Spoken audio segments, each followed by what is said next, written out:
ناک میں پانی ڈال کر ناک سنکنا، ناک جھاڑنا جس کو آپ کہیں، لیکن جس نے نہیں سنا ہے وہ بولے گا ناک جھاڑنا کیسا ہوتا ہے یہ؟ یعنی ناک آدمی کیا کرتا ہے، ناک میں جو بھی ہے پانی لیا اس نے، اب کیا کرنا ہے، اس کو نگلنا ہے ناک کے راستے سے، ہاتھی بھی نہیں کرتا ایسا، اس کو کیا کرنا ہے، واپس سے باہر ہوا کے ساتھ زور سے سنکنا، اس کو کیا کہتے ہیں، ناک سنک۔ اس کے لیے لفظ کیا ہے، استنثار، استنثار،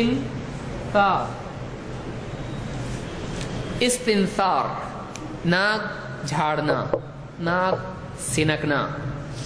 اللہ کے رسول صلی اللہ علیہ وسلم فرماتے ہیں اذا توضأ احدکم فلیجعل فی انفہ ماء ثم لینثر، تم میں سے جب کوئی وضو کرے تو اپنی ناک میں پانی لے اور پھر ثم لینثر، پھر ناک جھاڑ دے، ناک سن کے۔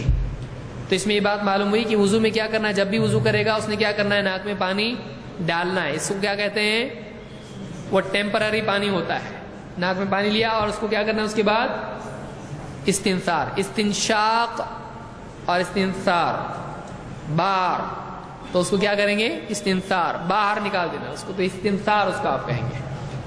تو مضمضہ، استنشاق اور استنثار، یہ تینوں چیزیں کیا ہیں، حکماً واجب ہے۔ سمجھ میں آئی بات؟ تو ہر وضو میں مضمضہ، استنشاق اور استنثار کرنا تینوں بھی لازم ہے۔ حکم کس نے دیا ہے، وما آتاکم الرسول فخذوہ فلیحذر الذین یخالفون عن امرہ، تو اس میں یہ معلوم ہوتا ہے کہ رسول کا حکم ماننا لازم ہے۔ تو ان حدیثوں سے بات معلوم ہوئی کہ مضمضہ، استنشاق اور استنثار تینوں کے تینوں کیا ہیں، واجب ہیں۔